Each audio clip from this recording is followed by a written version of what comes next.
Hola a todas y todos, ¿cómo están? Bueno, hoy les presento un nuevo texto, un texto que está dentro de estos enfoques que introdujimos en la materia, enfoques no secuenciales, que como les decía cuando les presenté los autores vinculados con toda la literatura que gira en torno a las redes de políticas, les había adelantado que uno de los enfoques más prometedores o que más contribuyen a entender la realidad y la complejidad de la formulación, decisión e implementación de políticas públicas tenía que ver con el modelo de las coaliciones promotoras que llevan adelante estos dos autores, Sabatier y Weber, ¿no? Como yo les había adelantado, cuando empezamos esta unidad, estos textos no significan, o estos autores, estos modelos, no significa que desconocen o tiran por la borda los enfoques que vimos y en los que más nos concentramos vinculados con los de tipo secuencial, con los ciclos de políticas públicas. Lo que hacen es introducir a sus enfoques, a sus modelos, un poco más de realismo, un realismo más vinculado a cómo efectivamente, dependiendo el área de política, dependiendo el tiempo, dependiendo el lugar, suceden efectivamente las cosas. Los enfoques secuenciales nos servían para simplificar la complejidad de las políticas públicas, pero siempre advertimos, incluso desde la primera clase, que no eran más que eso, que una construcción analítica para simplificar lo que de por sí es complejo. Estos autores lo que van a presentarnos, vamos a ir compartiendo, como les decía, ¿no? Sabatier y Weber, es el marco de las coaliciones promotoras, ¿sí? Un conjunto de, de variables, de componentes que permiten al analista, que permiten al investigador, que permiten al político tener un poco más claro cuáles son los principales elementos que intervienen al momento de formular o de impulsar determinadas políticas públicas. Como les decía, a diferencia de los enfoques secuenciales, nos van a complejizar, nos van a introducir más realismo a la discusión. Porque lo que nos van a plantear es que, vamos a aprovechar el puntero, que este modelo nos va a servir para tratar problemas de tipo, entre comillas, insolubles.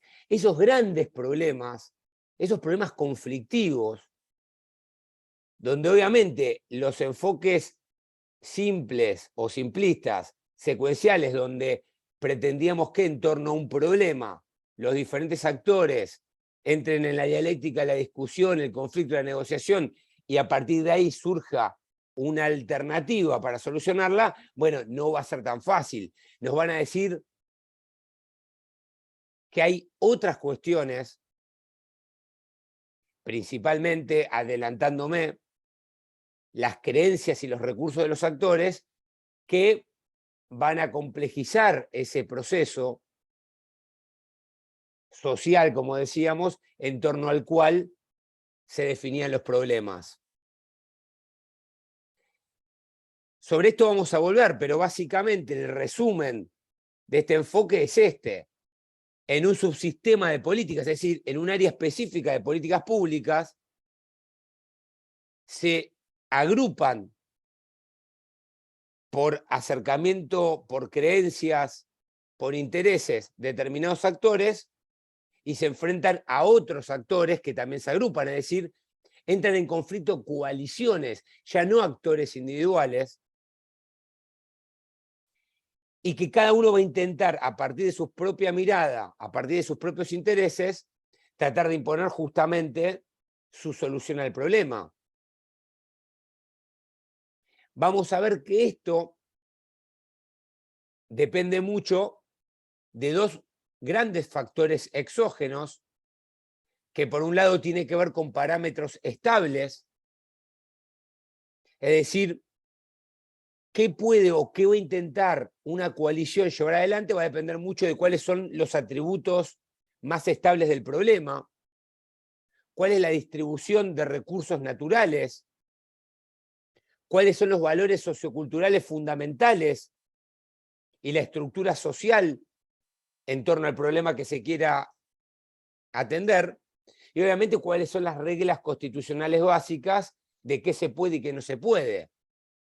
Pero también va a haber otros factores exógenos al sistema que son más dinámicos, que tienen que ver con cambios en las condiciones socioeconómicas, cambios en la opinión pública,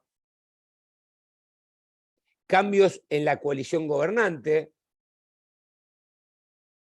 e incluso cambios producidos por los impactos que llevan adelante otros subsistemas de política.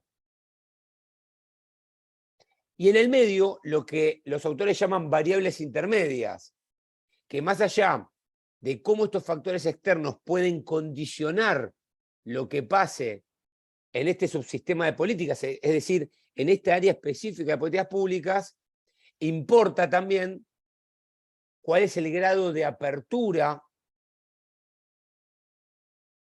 de ese ámbito de política, es decir, si hay margen para participar o no hay margen para participar,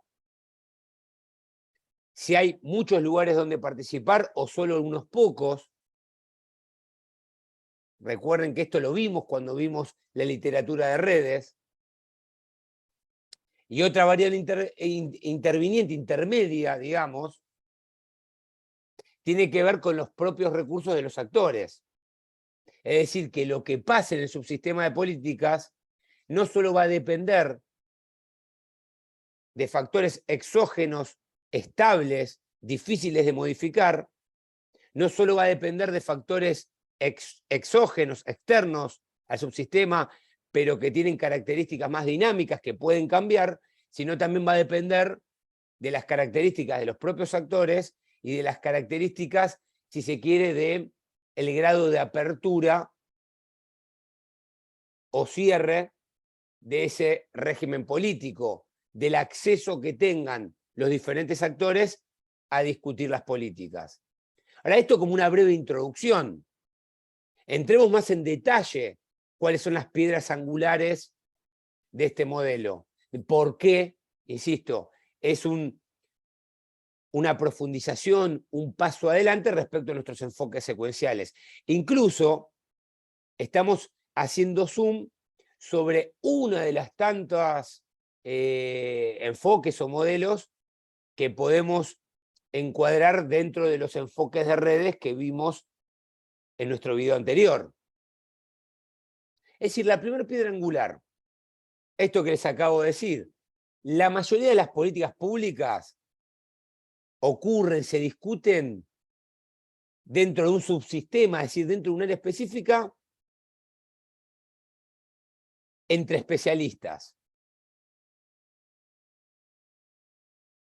Y que esta discusión obviamente se ve afectado, como les decía antes, por los factores del sistema político y socioeconómico más amplio, es decir, dependen de variables que están fuera de su dominio. Como las discusiones se dan en torno a subsistemas específicos, el especializarse es fundamental. Hay que saber de qué se trata el problema. Y el saber, lejos está, como lo dijimos siempre, lejos está de ser patrimonio exclusivo de las autoridades formales. Acá los autores plantean la idea del triángulo de hierro, como que los triángulos de hierro cuando vimos la literatura de grupos de presión y grupos de interés, recuerden el triángulo de hierro como la relación entre el Parlamento, el Ejecutivo y los grupos de presión directamente interesados. Bueno, estos autores, como insisto, también introdujimos mediante las redes de políticas, no son los únicos ni necesariamente los más importantes que entran en esta discusión. A esto hay que incluir a los investigadores, periodistas, funcionarios judiciales, movimientos sociales, obviamente a los partidos políticos. Es decir, dependiendo el área de política, es decir, dependiendo el subsistema de política, hay diferentes actores que participan relativamente o de una manera estable, que los termina o se terminan considerando una comunidad semiautónoma. Imaginemos, empecemos a ponerle cara a esto. Es decir, el subsistema de políticas medioambientales. No están todos los actores presentes en un sistema político, son algunos. El subsistema en torno a discutir reformas electorales. No son todos los actores, son algunos que se especializan y que trabajan permanentemente todas cuestiones vinculadas con políticas electorales. El subsistema en torno a políticas a favor de la promoción de la salud de las madres. Bueno, no son todos los que discuten esas políticas, son algunas organizaciones, algunos grupos de interés, alguna parte del Poder Ejecutivo, alguna parte del Poder Legislativo, que se especializan en trabajar estas temáticas. Segunda cuestión importante de esta primer piedra angular dentro del subsistema. Esto que les adelanté antes, el comportamiento de estos actores dentro de cada subsistema va a estar afectado por dos factores exógenos. Uno estable, como les dije antes, y otro dinámico. Yo no puedo promover cualquier interés o solución a mi problema fuera de lo posible. Yo no puedo proponer gas para todo el mundo si no tengo siquiera la forma de acceder al gas. No puedo, y cuando digo no puedo, retengan porque después vamos a ver si es no puedo nunca o no puedo dependiendo. Es decir, no puedo, por ejemplo, escaparme a mis tiempos. No puedo proponer políticas a principios del siglo XX o fines del siglo XIX respecto al aborto cuando van en contra totalmente de la estructura y valores culturales fundamentales de esa sociedad. No puedo, insisto, entre comillas, proponer determinadas modificaciones en la redistribución del ingreso o tratar de atacar determinadas cuestiones, por ejemplo, vinculadas con la inflación, cuando hay factores dinámicos externos, como por ejemplo una guerra o una pandemia, que condicionan las políticas que yo pueda llevar adelante en un área específica, supongamos la redistribución del ingreso. Primer piedra angular.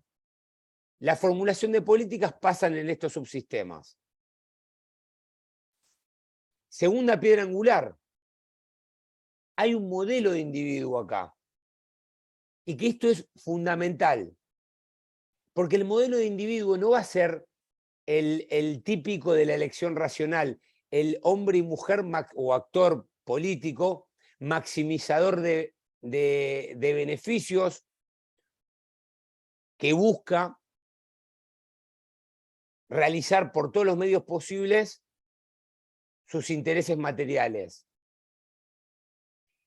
El modelo individuo de este modelo de coaliciones promotoras supone que las creencias normativas, es decir, los valores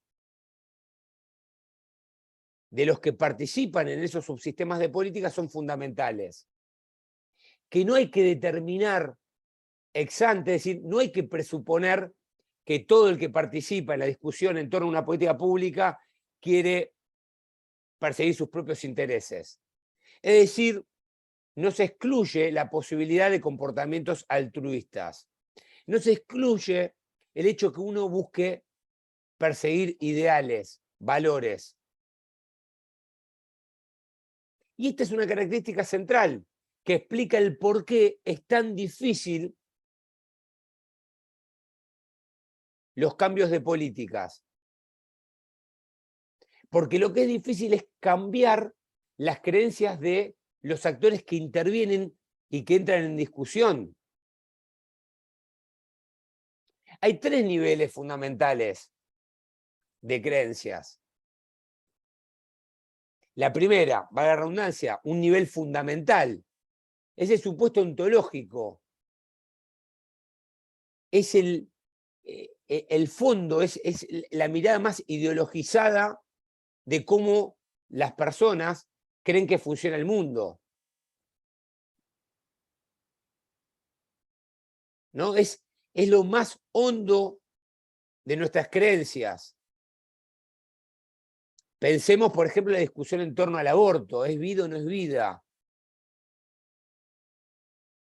Pensemos, por ejemplo, las discusiones en torno a la redistribución del ingreso. Algo muy actual. O se tiene que ser totalmente libre, sin ninguna injerencia del Estado, o tiene que haber participación estatal. Después tenemos un segundo nivel de creencias, no tan fuertes, pero que obviamente están condicionadas por lo anterior, que tiene que ver con creencias sobre el área de política específica. Si yo creo que los hombres y mujeres no tienen que estar librados a su suerte, yo voy a pensar que en un área específica, por ejemplo, en la económica, en la industrial, en la laboral, el Estado tiene que intervenir. Te voy a tratar de pensar todas mis políticas en torno a la intervención pública.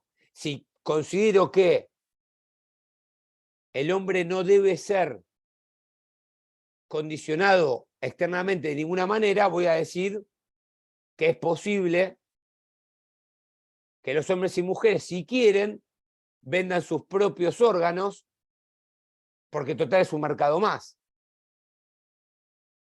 Y un tercer nivel de creencias, que son más de tipo instrumentales, da cuenta de cómo creemos que efectivamente se tienen que materializar determinadas políticas. Estas obviamente son más suaves. Yo puedo creer, incluso coincidir con otro actor, que es necesario que el Estado intervenga en la promoción del empleo, pero después tengo que discutir cuestiones más operativas, si esa forma de materializar la intervención pública en cuestiones de empleo tiene que ver con capacitación, tiene que ver con mayor poder de policía estatal, e incluso en el cómo tiene que hacer las inspecciones el Estado, es decir, cuestiones más materiales donde yo puedo cambiar más fácilmente de opinión. Tercer piedra angular, las coaliciones promotoras. Como las creencias son tan importantes, es de esperar que los actores se agrupen en torno y junto a aquellos que tienen creencias similares. Es aquí donde entra en evidencia lo que vimos respecto a las redes de políticas públicas. Es decir, los diferentes actores que persiguen determinados objetivos, que tienen determinadas creencias, se van a agrupar entre sí para poder tener mayor volumen político, para tener mayor poder y de esa manera compartir estrategias y tratar de alcanzar esos objetivos. ¿Y por qué cooperarían entre sí? Porque el hecho que simplemente tengan creencias similares no los impulsa, no los empuja a cooperar. No hay que dar por sentado que pensemos similar nos lleve a actuar conjuntamente. Bueno, los autores que plantean, en primer lugar, porque participar para promover algo que es de tu interés no tiene costos elevados, más cuando estás interesado en llevar adelante esa política. Segundo, y quizás más importante, el hecho que si no cooperás, si no te agrupás, si no te coaligás con otros que piensan similar a vos, el riesgo de perder es muy grande, porque del otro lado se pueden estar coaligando para llevar adelante una política diferente a la tuya, que incluso no solamente diferente, sino que vaya en contra y te afecte directamente. Y en la actualidad, obviamente este video, una vez que vaya pasando el tiempo, va a quedar a destiempo de redundancia o fuera de las coyunturas que uno vive en el día a día cuando graba, pero pensemos lo peligroso que es que no impulsemos políticas como la interrupción voluntaria del embarazo, los sistemas solidarios de jubilación, los sistemas de salud, de educación pública. ¿Qué pasaría si todos los que pensamos que esto es importante no nos agrupamos y no peleamos por esas políticas? Del otro lado, hay otros jugadores más predispuestos a llevar adelante sus políticas, que tienen que ver con la retirada del Estado, la ampliación del mercado, la flexibilización laboral, las prohibiciones de lenguajes, ¿no? Algunas cuestiones que, insisto, que quizás son muy de coyuntura, pero cuando uno ve a lo largo de la historia, cuando no se pelean esas políticas, cuando no se luchan por esos que podemos considerar derechos, hay del otro lado otra coalición de intereses que lucha por arrebatar esos derechos. Por eso, este modelo introduce realismo a cómo efectivamente se formulan las políticas. Siempre decimos, los problemas no son objetivos, no es que aparece un problema y racionalmente se le intenta dar solución de parte del Estado, no. Como decimos, sean enfoques secuenciales o sean enfoques no secuenciales, los problemas son construcciones políticas. Y si una coalición no trata de darle la mirada, la caracterización que le parece, va a haber otra coalición que le va a dar su propia mirada y ergo va a intentar su propia solución, que en el 99% de las veces no va a ser favorable a la otra coalición. Ahora bien, si esto es así, si los actores políticos y sociales se coaligan en función de sus creencias y de acuerdo a eso imponen su mirada del problema, ¿por qué cambian las políticas? ¿Por qué si decimos que hay posiciones irreconciliables, cuando uno va y analiza la realidad, la historia, los medianos y largos plazos, ve que hubo cambios de políticas? volvamos a lo que le dije antes, que tomaran entre comillas. Si no puedo escaparme a mi tiempo, si no puedo pensar una ley de interrupción voluntaria del embarazo, dados los valores fundamentales de esa sociedad, ¿por qué pude llevar adelante una política de aborto legal y seguro? Es decir, ¿por qué cambian las políticas? ¿Cómo cambian las relaciones de poder entre las coaliciones promotoras dentro de cada subsistema de política? Bueno, los autores, yo les simplifico un poquito acá la lectura porque ellos hablan sobre un modelo original y después cómo lo mejoraron. Yo me quedo directamente con la última versión. ¿Y qué es lo que plantean? Básicamente hay 4 explicaciones de por qué cambian las creencias y ergo pueden cambiar las políticas. Un primer factor explicativo de por qué cambian las políticas tiene que ver con el aprendizaje. En la propia discusión en torno a una temática en particular dentro de un subsistema de políticas públicas, la propia experiencia o la aparición de información nueva permite revisar los objetivos de las políticas. Acá da cuenta más de cambios, si se quiere, de tipo instrumentales en el tercer nivel de nuestras creencias. Podemos aprender, podemos darnos cuenta que cuando llevamos adelante determinada política, los resultados, y acá no tiene que ver con los enfoques secuenciales también, ¿no? Cuando evaluamos qué es lo que obtuvimos, todos aprendimos que algo estábamos haciendo mal, entonces podemos mejorarla. Segundo factor explicativo, los shocks externos.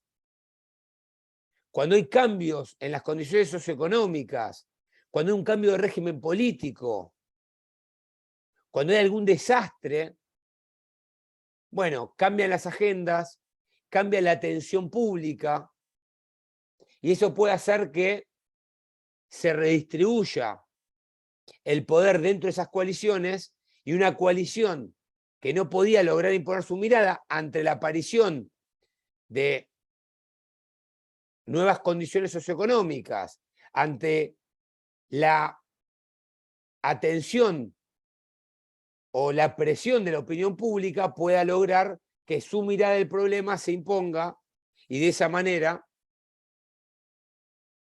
se lleva adelante otro tipo de política pública. Yo siempre doy el ejemplo, hay muchos ejemplos, pero uno que fue muy pragmático tuvo que ver con el final del servicio militar obligatorio. Hubo un hecho puntual, trágico, donde se había asesinado a un colimba, justamente por un exceso de las actividades habituales dentro de la colimba, que hizo que la opinión pública generara la presión suficiente para que las autoridades tomaran la decisión de terminar con ese sistema. Pero también lo vimos con el aborto.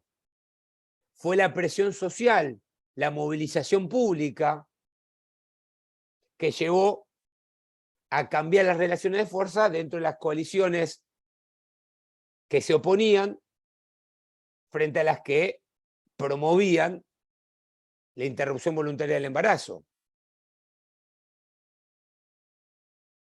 Y después los autores introducen la idea de shocks internos, que son similares a los anteriores. ¿En qué sentido? En que ponen en evidencia que la coalición dominante en ese entonces falla, que hay cada vez más sucesos, cada vez más muestras de que lo que se está haciendo está mal. Y al igual que los shocks externos, cuanto más evidencia hay de que lo que se está haciendo está mal, es más probable que se redistribuyan los recursos de poder entre los participantes de las coaliciones y que afecten incluso las creencias de algunos de los actores que estaban dentro de la coalición dominante. Es decir, que evidentemente se den cuenta que lo que se hace está mal, que conviene probar de otra forma, con otras políticas. Y por último, y no menos importante, la posibilidad de que en algún momento se puedan negociar cambios, que haya tal estancamiento que en algún momento ese equilibrio entre las coaliciones los obligue a sentarse y discutir una salida que más o menos les sirva a las dos partes. Es decir, existe la posibilidad del cambio. Y cuando uno ve cualquier política pública o cualquier forma de intervención de los estados en torno a alguna temática en particular, va a ver que no siempre se hizo lo mismo. Que es verdad que hay cierta estabilidad, que no es todo el tiempo un cambio permanente de lo que se hace.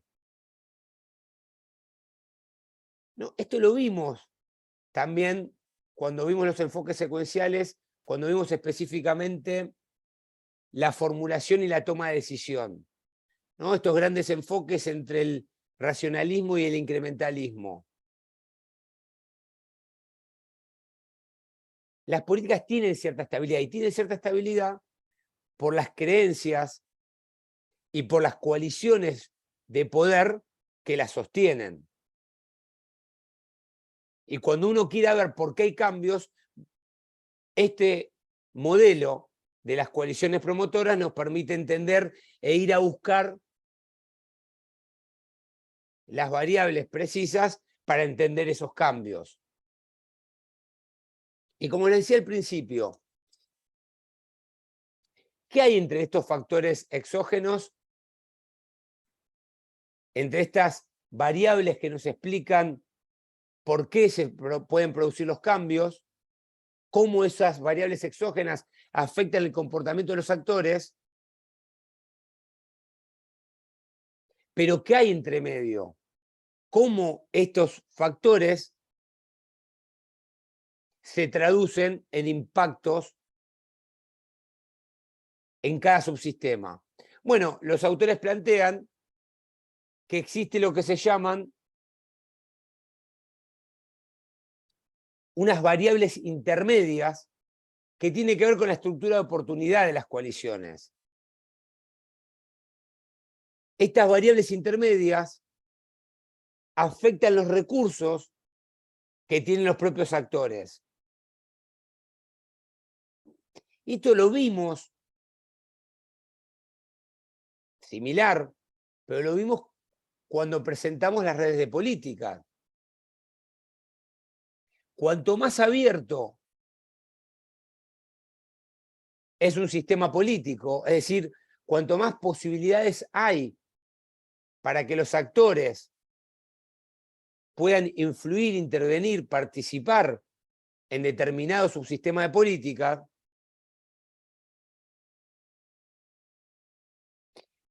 y cuanto más sea necesario el consenso para modificar una política, vamos a tener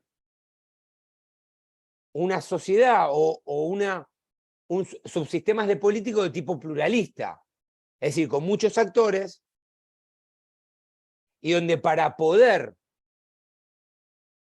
llevar adelante una política hay que consensuar.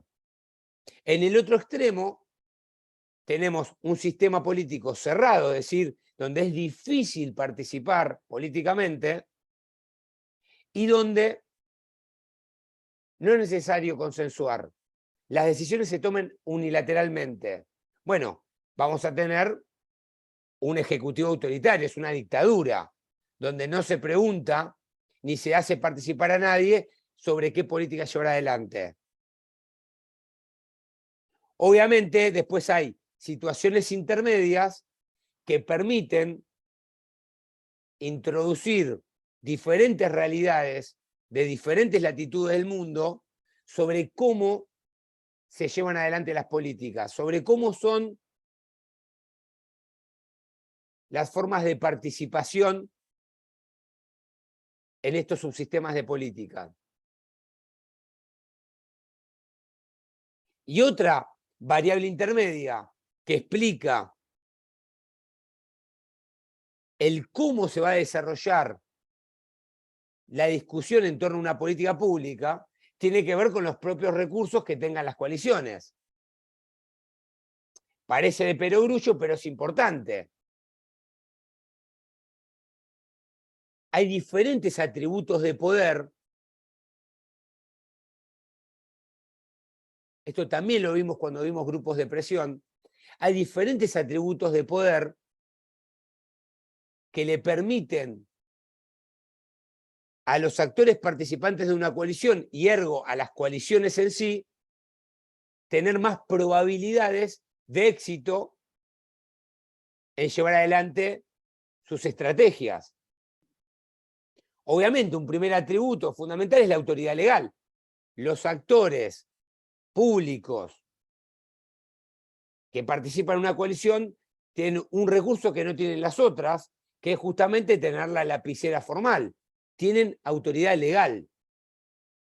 No es lo mismo que una política la impulse el propio Estado que no la impulse el propio Estado.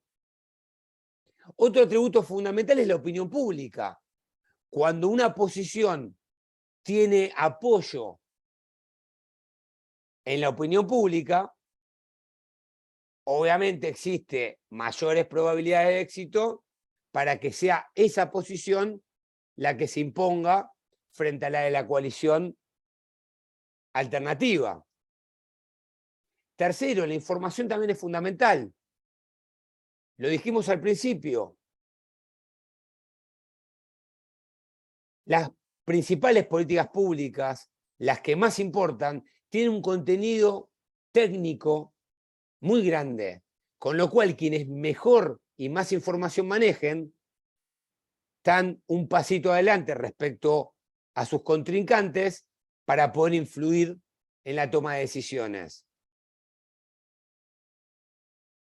¿No? Recuerden cuando vimos a Lindblom, músculo y cerebro. Obviamente que el poder es fundamental, pero también el cerebro, la información, importa en esto. Los grupos movilizables, obviamente. Músculo y cerebro. El músculo, el poder presionar desde afuera. Y desde afuera me refiero a lo físico, ¿no? En la calle. El poder mostrar que detrás de tu propia posición hay sectores con mucha capacidad de movilización, también es un atributo que te ayuda a obtener tu interés. Quinto, los recursos financieros, siempre lo dijimos. Si vos contás con recursos, podés adquirir todos los otros. Podés pagar campañas de opinión pública, podés pagar mejores técnicos para generar información, podés movilizar más sectores e incluso podés tener cierta influencia en las autoridades legales. Y por último, y no menos importante, todo lo anterior sirve si quienes los ponen en juego son verdaderos líderes. Porque vos podés tener muchos recursos, pero si no tenés un liderazgo que aproveche esos atributos y que además los sepa poner en juego en torno a la discusión, tenés muchas más chances de éxito, tenés muchas más chances de lograr que sea tu coalición la que imponga la mirada del problema. En resumen, y volviendo al principio, en torno a una cuestión socialmente problematizada, según las creencias de los diferentes actores, se van conformando coaliciones a favor de una mirada o coaliciones a favor de otra.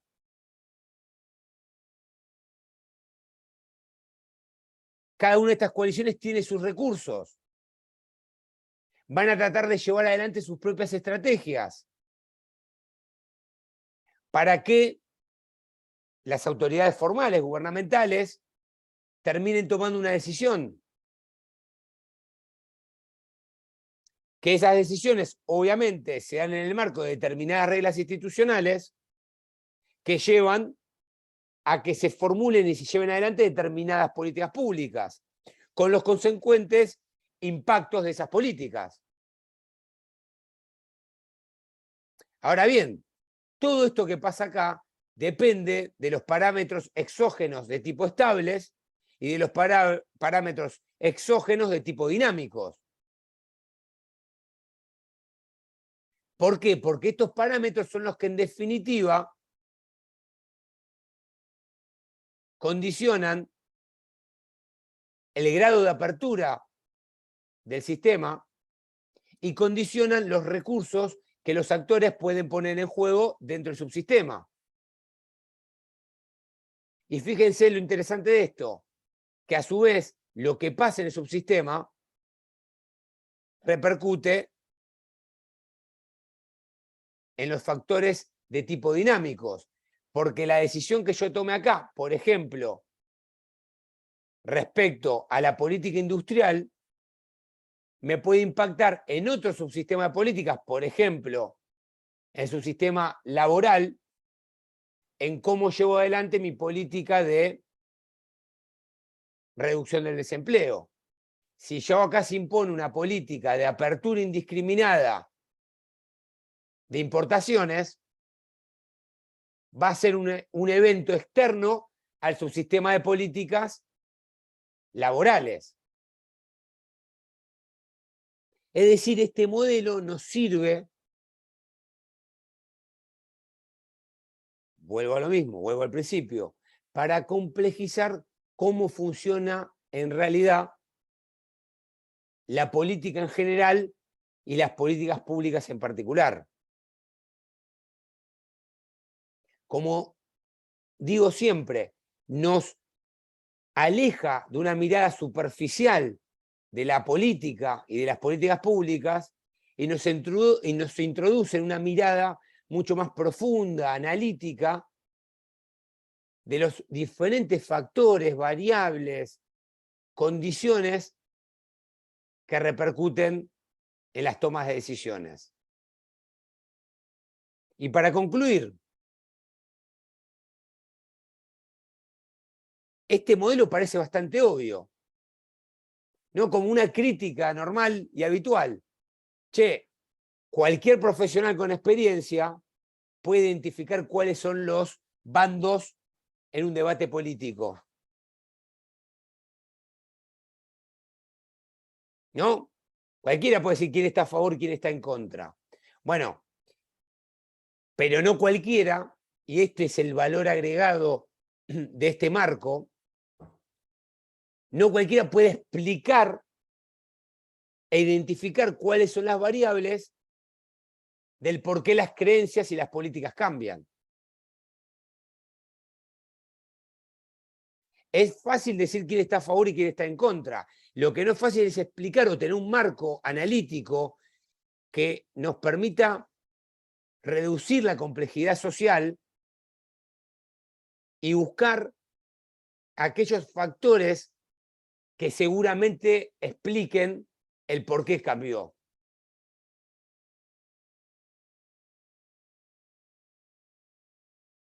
Este es el gran valor del marco. Nos introduce de lleno en la complejidad del conflicto político y de la movilización política.